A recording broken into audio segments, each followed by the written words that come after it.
ব্যবসা বাণিজ্যের বিশ্লেষণ নিয়ে ডিবিসি নিউজের নিয়মিত আয়োজন ইসলামী ব্যাংক টালি খাতায় স্বাগত জানাচ্ছি আমি হিমাদ্রি রাহা। পুঁজিবাজারকে বলা হয় অর্থনীতির প্রাণ, কারণ অর্থনীতির যে প্রবৃদ্ধি তা আসে স্বল্প মূল্যে পুঁজির সংকুলন করে কার্যকর বিনিয়োগের মাধ্যমে। কিন্তু সে কার্যকর বিনিয়োগ কতটা সুরক্ষিত দেশের বর্তমান পুঁজিবাজারের প্রেক্ষাপটে? মূলত 2010 সালে বাজারে যে সূচক উঠেছিল 9,000-এর উপর 14 বছর পরে এসে সেই সূচক এখন 5,726। সরকার পতনের পর পুঁজিবাজারে চাঙা ভাব দেখা গেলেও গত 3 সপ্তাহের তুলনামূলক হিসেবে সূচক নিম্নমুখী। এসব নিয়ে টালি খাতায় আজকের আলোচনার বিষয় পুঁজিবাজার চাঙা হবে কবে। আলোচনা করতে আমাদের সাথে অনলাইনে যুক্ত হয়েছেন ঢাকা স্টক এক্সচেঞ্জ লিমিটেডের সাবেক সিনিয়র সহ সভাপতি আহমেদ রশিদ লালী এবং পুঁজিবাজার বিশ্লেষক ও ব্র্যাক বিশ্ববিদ্যালয়ের সহযোগী অধ্যাপক ডক্টর নিতাই চন্দ্র দেবনাথ। আপনাদের দুজনকে স্বাগত আজকে আমাদের ইসলামী ব্যাংক টালি খাতায়। ধন্যবাদ। শুরুতে আহমেদ রশিদ লালী, আপনাকে দিয়ে শুরু করতে চাই। বরাবরের মতোই পুঁজিবাজার নিয়ে আপনার সাথে এর আগেও বেশ কয়েকবার আলোচনা হয়েছে টালি খাতার সূত্রে। একটি সরল প্রশ্ন দিয়ে আপনার কাছ থেকে প্রথমে শুরু করতে চাই, সেটা হচ্ছে উত্থান পতনই শেয়ার বাজারের স্বাভাবিক প্রক্রিয়া, আমরা সেটা সবাই জানি। কিন্তু বিগত বছর ধরে সেই স্বাভাবিক প্রক্রিয়াটা ব্যাহত আছে, সেটাও আমরা গণমাধ্যম মারফত জানতে পারছি বা জানি। এই যে অস্বাভাবিক প্রক্রিয়াটা, কেন এখন পর্যন্ত সেটা থামানো যাচ্ছে না? জি ধন্যবাদ। বিষয়টা হচ্ছে যে আপনি লক্ষ্য করবেন যখন সরকার চেঞ্জ হলো তারপরে কিন্তু টানা 7-8 দিন কিন্তু বাজারটা খুব ভালো গেছে এবং আমরা ভলিউম পেয়েছি 2000, 1500, 1800 এরকম ভলিউম আমরা পেয়েছিলাম। বাজারটা প্রথম সপ্তাহের দিকে বেসিক্যালি যেটা দেখা গেছে। হ্যাঁ জি, তো বাজারটা মোটামুটি একটা টার্ন অ্যারাউন্ড পজিশনে চলে এসেছিল। কিন্তু আনফরচুনেটলি যেটা হলো, আমাদের রেগুলেটরের তরফ থেকে একের পর এক মানে ওনারা ইনভেস্টিগেশন, ওনারা ইনকোয়ারি, ওনারা অ্যাকাউন্ট ফ্রিজ করা, ব্যাংক অ্যাকাউন্ট ফ্রিজ করা ইত্যাদি ইত্যাদি কার্যকলাপ যখন শুরু হলো তখন কিন্তু বাজারে একটা প্যানিক হয় এবং তারপরে কিন্তু আমরা দেখলাম লাগাতার আবার বাজারটা একটু ডিপ্রেসড হয়ে গেল। সো এই বিষয়গুলো হয়েছে এবং যেহেতু একটা চেঞ্জ এসছে, রেগুলেটরের এখানেও একটা চেঞ্জ এসছে, আমি আশা করব যে চেয়ারম্যান সাহেব মোটামুটি আরো একটু বুঝে নিক পুঁজিবাজার, যেহেতু উনি একটা ব্যাংকিং সেক্টর থেকে এসছেন, সো পুঁজিবাজার বোঝার একটা বিষয় আছে। আমার কাছে মনে হয় যে চেয়ারম্যান সাহেবকে আরেকটু সময় নিয়ে জিনিসগুলো বুঝে এত এত তড়িৎ গতিতে যে সকল সিদ্ধান্ত উনি নিয়েছেন এই সেন্সিটিভ একটা বাজারে, সেখান থেকে ওনাকে বের হয়ে আসতে হবে। একটু আরামসে বুঝে বুঝে কাজগুলো করলে পরে বাজারে সেই প্যানিকটা হয় না। কারণ আপনি যখন অ্যাকাউন্ট ফ্রিজ করে দিচ্ছেন বিনিয়োগকারীদের, 12টার মতো অ্যাকাউন্ট ফ্রিজ করেছেন, ব্যাংক অ্যাকাউন্ট ফ্রিজ করেছেন 1 মাসের জন্য।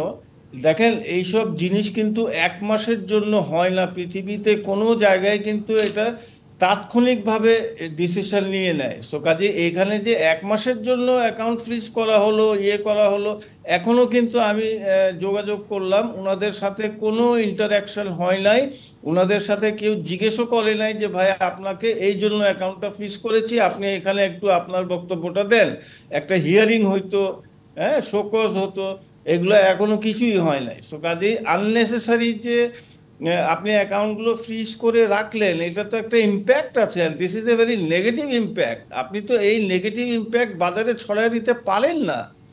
সো কাজেই আমি মনে করি উনি খুব জয়েন করার সাথে সাথেই খুব তড়িৎ গতিতে কিছু অ্যাকশন নিয়েছেন। সেই অ্যাকশনগুলো আরেকটু ধীর স্থিরভাবে আর একটু বুঝে শুনে নেওয়া যেত। আনফর্চুনেটলি সেজন্য বাজারটা ভুগছে। নিশ্চয়ই আপনার এই ব্যাখ্যাটা আসলে একটা পয়েন্ট বলা যায় যে অ্যাকাউন্টগুলো বিনা বাক্য ব্যয়ে, বিনা শোকজে সেগুলোকে যেগুলো ফ্রিজ করা হয়েছে সেগুলো একটা প্রভাব পড়েছে। ডক্টর নিতাই চন্দ্র দেবনাথ, আপনার কাছে যে বিষয়টি জানতে চাই, নিশ্চয়ই আপনি আহমেদ রাশেদ বলে যে ব্যাখ্যাটা দিচ্ছেন সেটি শুনতে পেয়েছেন। সেখানে যে কথাটা তিনি বললেন যে বিনা বাক্য ব্যয়ে, শোকজ ছাড়াই যে অ্যাকাউন্টগুলো ফ্রিজ করা হয়েছে, একটা ভীতির সঞ্চার হয়েছে, এনকোয়ারি ইনভেস্টিগেশন করতে গিয়ে স্বাভাবিক যে প্রক্রিয়াটা শুরু হয়েছিল, উত্থানটা শুরু হয়েছিল, সেটি আবার একটু অস্বাভাবিক ধাপে চলে এসছে। এই জিনিসটা কি একটু সমন্বয় করে করা যেত না? ধন্যবাদ আপনাকে। হয়তো সেটা যেত, যেহেতু রেগুলেটর পয়েন্ট অফ ভিউ থেকে এই ডিসিশনটা ওনারা নিয়েছেন, এটা একটা জিনিস। কিন্তু আরেকটা জিনিস হচ্ছে গভর্নমেন্ট চেঞ্জ হওয়ার পর আমরা দেখেছি যে 5200 থেকে কিন্তু 3 দিনের মধ্যে প্রায় আপনার 3 দিন বা 4 দিন ওয়ার্কিং ডেজ এর মধ্যে 900 বা 1000 ইন্ডেক্স বেড়ে গিয়েছিল। সেটা কিন্তু আপনার মোটামুটি আমার কাছে মনে হয়েছিল এটা আনইউজুয়াল। তো এখন আপনি যদি দেখেন যে আগের মতো কিন্তু মার্কেটটা কিন্তু ফ্রি ফল হচ্ছে না। হ্যাঁ, দ্যাট ইজ ট্রু যে ভলিউমটা কমে গেছে। লালি ভাই যেটা বলেছেন, ভলিউমটা কমে গেছে, সাবস্টেন্সিয়ালি কমে গেছে, 500-600 কোটি টাকা হয়ে গেছে। বাট মার্কেটে যদি আপনি দেখেন যে একটা গুণগত যে পরিবর্তন আমরা চাচ্ছিলাম, যে একটা গুণগত পরিবর্তন দরকার যেখানে শুধু ভালো স্কেপ গুলি বাড়বে, এবং প্রথম দিকে কিন্তু সেটা ছিল। এবং গত 3-4 দিন বা 5-6 দিন ধরে দেখছি আমরা আবার ওই ব্যাড স্টেপ গুলো নিয়ে আবার মার্কেটে মুভমেন্ট হচ্ছে, যদিও এসএসসি আবার দেখলাম যে একটা কোম্পানিকে কোয়ারি করেছে। সো এসএসসির এই সমস্ত জিনিসগুলোকে আমরা আসলে সাধুবাদ জানাই যে ওনারা ওনাদের পয়েন্ট অফ ভিউ থেকে যেটা মনে হবে সেটা করবেন, বাট এটা যেন ওভার রেগুলেশন যেন না হয়। হয় কি, আমরা দেখেছি যে বাংলাদেশের ক্যাপিটাল মার্কেটে গত 15 বছর যে পরিমাণ রেগুলেটরি রিফর্মস হয়েছে, এটাকে আমরা বলি ওভার রিফর্ম হয়েছে, কিন্তু সেটা কিন্তু আমরা বাস্তব দেখিনি, যে কারণে যেটা হয়েছে মার্কেট সাফার করছে। এবং একই জায়গায় ইন্ডেক্স আছে, এবং ক্যাপিটাল মার্কেট, বাংলাদেশের ক্যাপিটাল মার্কেট যদি আপনি বাংলাদেশের ইকোনমির সাথে আপনি কম্পেয়ার করেন, এটা কখনোই মিসম্যাচ হবে না। তারপর আমরা মনে করি যে এখন গত 8-9টা ওয়ার্কিং ডেজ ধরে মার্কেটটা দেখেন একই জায়গায় আছে, এবং এটা হয় কি, যদি মার্কেটটা যদি একই জায়গায় দীর্ঘদিন থাকে তাহলে এটা আইদার পরে দেখা যায় মার্কেটটা হয় নেগেটিভ ট্রেন্ডে চলে যায়, অথবা পজিটিভ ট্রেন্ডে চলে যায়। কিন্তু আমার ব্যক্তিগত যে অ্যানালাইসিস, সেখান থেকে মনে হচ্ছে যে এখান থেকে মার্কেট আসলে নেগেটিভ দিকে যাওয়ার খুব সম্ভাবনা খুবই কম, এবং মার্কেট হয়তো এখান থেকে পজিটিভ দিকে যাবে। এবং গভর্নমেন্ট যেভাবে আমাদের ক্যাপিটাল মার্কেট তো মানি মার্কেটের সাথে খুবই ইনভলভ, এবং আপনি গত 1 বছরে কিন্তু আপনি যদি দেখেন মানি মার্কেটে কিন্তু ইন্টারেস্ট রেট সাবস্টেন্সিয়ালি বেড়ে গিয়েছিল, যে কারণে এখানে ফান্ড ফ্লো কমে গিয়েছিল, এবং ব্যাংকিং সেক্টরে যে পরিমাণ ক্রাইসিস ছিল, এখন আমরা দেখছি যে বিভিন্ন দিক থেকে ব্যাংকের যে মানি মার্কেটের যে রিফর্ম করা হচ্ছে, এবং একই সাথে আমরা বিভিন্ন ধরনের বিভিন্ন যে ডোনার এজেন্সি গুলো আছে, সেখান থেকে আমরা বড় মাত্রায় কিন্তু আমরা ডলারের যে ক্রাইসিসটা আছে সেটা কিন্তু আমরা হয়তো সলভ করতে পারবো। সো আমি সার্বিকভাবে মনে করি যে আমাদের মার্কেটে হয়তো, হ্যাঁ, ডেফিনেটলি গুড গভর্নেন্সের অভাব আছে আমাদের মার্কেটে এমং দ্য লিস্টেড কোম্পানি, যেটা আমরা সবসময় বলি। এবং আপনি যদি ভেরি রিসেন্টলি দেখেন 2টা বা 3টা কোম্পানি, আপনি মার্কেটটাকে কিভাবে ভালো করবেন, 2টা বা 3টা কোম্পানি আপনার ডিভিডেন্ড ডিক্লেয়ার করেছে, এবং তাদের যে ইনকাম দেখেছি, একটা কোম্পানি 8 টাকা তার ইপিএস, এবং সেখানে তার ডিভিডেন্ড ডিক্লেয়ার করেছে 1 টাকা। এখন আপনি এই ধরনের যদি ডিভিডেন্ড ডিক্লারেশন হয় একটা কোম্পানির, তাহলে আপনি ওই মার্কেটকে আপনি আসলে আপনি রেগুলেটর কি করে কি করবেন? লিস্টেড কোম্পানিগুলো যদি শেয়ার মার্কেট শেয়ার হোল্ডারদের প্রতি যদি না হয়, একটু একটু সহমর্মিতা প্রকাশ না করে, সেন্সিটিভ না হয়, তাহলে সেখানে তো আপনি দীর্ঘমেয়াদী মার্কেটটাকে আপনি ভালো করতে হলে ডেফিনেটলি গুড গভর্নেন্স দরকার এমং দা লিস্টেড কোম্পানি আর আদার্স যে স্টেক হোল্ডার্স আছে তারা সহ। নিশ্চয়ই আপনি ওভার রেগুলেশনের কথা বলেছেন, ওভার রিফর্মের কথা বলেছেন, যার ফলশ্রুতিতে মার্কেট সাফার করছে, এবং গুড গভর্নেন্সের কথা বলেছেন। আহমেদ রশিদ আলী, আপনার দীর্ঘদিনের অভিজ্ঞতার আলোকে এই যে কথাগুলো বললো, সেগুলোকে আপনি কিভাবে ব্যাখ্যা করবেন? এগুলো কিন্তু বরাবরই পুঁজিবাজার সংশ্লিষ্ট বিষয় থেকে উঠে আসে। যখনই পুঁজিবাজার দরপতন হয় বা লেনদেনের সূচকে পরিবর্তন হয়, তখনই বলা হয় যে ওভার রেগুলেশন, ওভার রিফর্ম, বা সাধারণ বিনিয়োগকারীরা সেটার শিকার হচ্ছে। আসলে এই যে ওভার রেগুলেশন বা ওভার রিফর্ম বা এইগুলো আসলে মানে কতটা কার্যকর ভূমিকা রাখে এই শেয়ার বাজারটাকে নিয়ন্ত্রণ করতে? জি, ধন্যবাদ। দেখেন, রিফর্ম একটা কন্টিনিউয়াস প্রসেস, এবং আমি মনে করি পুঁজিবাজারে রিফর্ম সবসময় হওয়া উচিত, কারণ পুঁজিবাজারে প্রতিদিন নতুন নতুন জিনিস আসতে থাকে, সেজন্য রিফর্মেরও প্রয়োজন আছে, এবং পুরানো আইন রিভিউ করাও প্রয়োজন আছে, এবং যেখানে যেখানে চেঞ্জ করা দরকার সেগুলো চেঞ্জ করা দরকার, সেগুলো করা উচিত। দেখেন, আমি একটা জিনিস যেটা বলতে চাই, সেটা হলো যে এই যে ঢাকা স্টক এক্সচেঞ্জের উনি আসার সাথে সাথে ঢাকা স্টক এক্সচেঞ্জের বোর্ডটা 7 জনকে ভার্বালি রিজাইন করায় দিলেন, এবং এই ভার্বাল রিজিগনেশনের ফলে কি হয়েছে, আজকে 1 মাস গত হলো ঢাকা স্টক এক্সচেঞ্জের কোনো বোর্ড নেই। There is no board meetings in the Dhaka stock exchange. আমি আশা করেছিলাম যে এই জিনিসগুলো, যে গ্যাপগুলো হয়েছে, সেইগুলো লিগালি যদি হতো। এটা তো এখন আনলফুল হয়ে গেল, কারণ হলো যে আপনি যে ভার্বালি বোর্ডের ডাইরেক্টরদেরকে রিজাইন করালেন, এইটা তো there still exist to be directors. উনার রেজিগনেশন তো উনাদের 7 জনের একসেপ্ট হয় নাই। কে একসেপ্ট করলো রেজিগনেশনগুলো? So they still exist to be director. হ্যাঁ, দিস ইজ নাম্বার 1। নাম্বার 2 হলো যে দেখেন, আপনি যদি বোর্ডটাকে সচল রেখে আপনি নতুন 7 জনকে ওই বোর্ড দ্বারাই যদি আপনি করিয়ে নিতেন, তাহলে কিন্তু এই গ্যাপটা হতো না, এই শূন্যতার সৃষ্টি হতো না।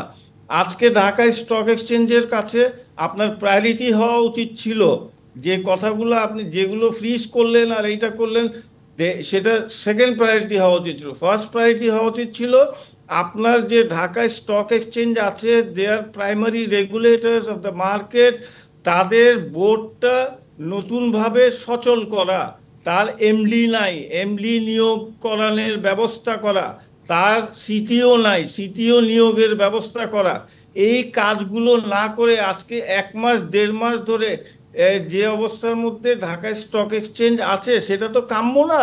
This is A sensitive market. আজকে যদি ঢাকা স্টক এক্সচেঞ্জের বোর্ডই না থাকে, 1 মাস ধরে কোনো বোর্ড মিটিং নাই, আপনি কিভাবে আশা করতে পারেন যে এই বাজারে একটা ভালো জিনিস আমরা দেখব?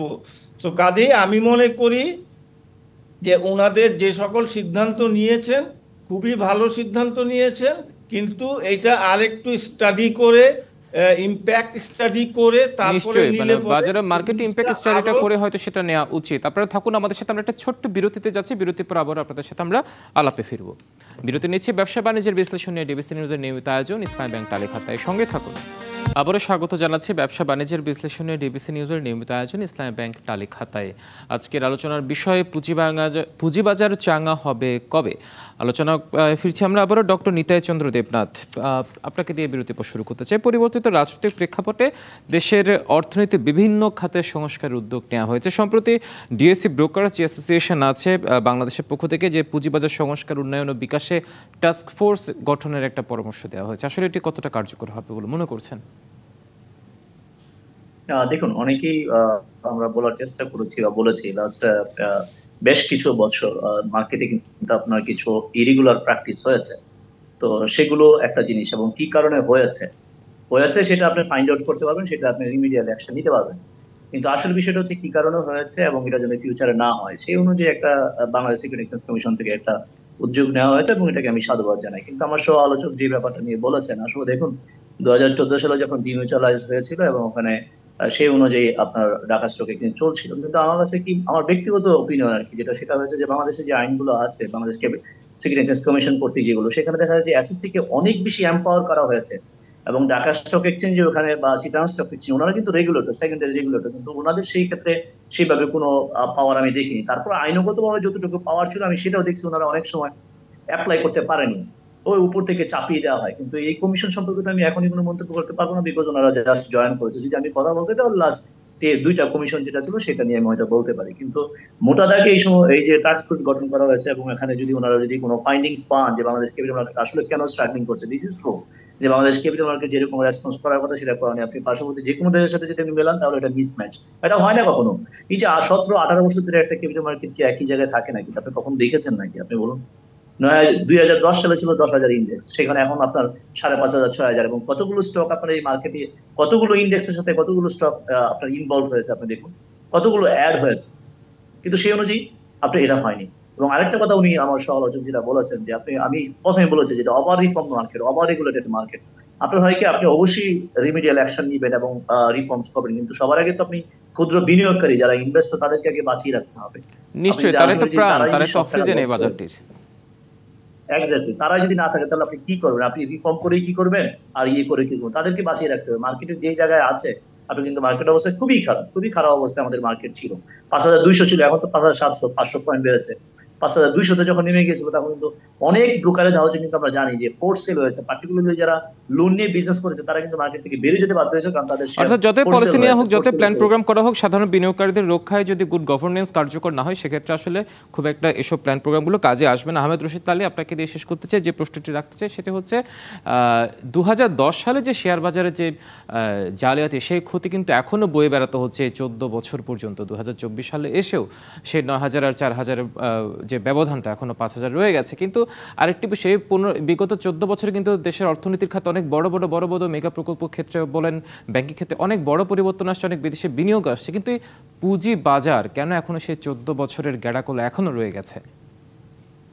ধন্যবাদ। আমার সহ আলোচক যে কথাটা বলেছেন সেখান থেকে আমি শুরু করতে চাচ্ছি যে দেখেন, আপনার রিফর্মস আমি প্রথমেই বলেছি। তো সহ আলোচককে আমি একটু রিমাইন্ড করাতে চাই যে এই রিফর্ম মানেই তো হলো যে বিনিয়োগকারীদের ভালোর জন্য রিফর্মস করা। হ্যাঁ, আপনি যদি খেয়াল করেন, আমি ডিবিসিতে আপনার অনুষ্ঠানেও বলেছি যে দেখেন 25 বছর পুরানো হইলো মার্জিন লোন, এই যে উনি ফোর সেলের কথা বললেন সমালোচক, সেটাই বলছি যে এইটা রিফর্ম করার জন্য আজকে অন্তত 8 মাস ধরে আমি বলছি, চিৎকার করছি। আমি পার্সোনাল লেভেলেও চেয়ারম্যান সাহেবের সাথে দেখা করে বলেছি যে এই মার্জিন রুল যেটা আছে সেটা অকেজো, সেখানে একেবারে কোনো দিন আপনার বাজার ঠিক হবে না আনটিল অ্যান্ড আনলেস সেটা রিভিউ করে সেটার অ্যামেন্ডমেন্টস করেন। এবং যে কারণে ফোর সেলের কথা উনি বললেন, আলবাত 100% আই এগ্রি উইথ হিম যে এই ফোর্স সেলের জন্য বাজার কিন্তু মাথা তুলে দাঁড়াতে পারে না। সো প্রয়োজনটা কি? রিফর্ম।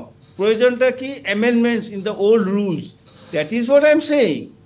সো কাজেই এই জিনিসগুলো আপনাকে দেখতে হবে। আর যেটা আপনি বললেন, প্রশ্ন ছিল যে 14 বছর ধরে বাজারটা এখনো তার পুরান জায়গায় পৌঁছায় নাই, সেইটার উত্তরে আমি একটা কথাই বলবো যে আমাদের অ্যাকচুয়ালি যে কাজগুলা করা প্রয়োজন সেই কাজগুলা না ডিএসসি থেকে হয়েছে। নিশ্চয়ই যে ইরেগুলার প্র্যাকটিসগুলো আছে ডক্টর নিতাই চন্দ্র যেটা বলতে সেটা হয়তো বা কার্যকর করার কোনো বিকল্প নেই। আহমেদ রশিদ লাল এবং নিতাই চন্দ্র দেবনাথ, আপনাদেরকে অসংখ্য ধন্যবাদ আপনাদের সময় দেওয়ার জন্য আজকে আমাদের টালি খাতায়।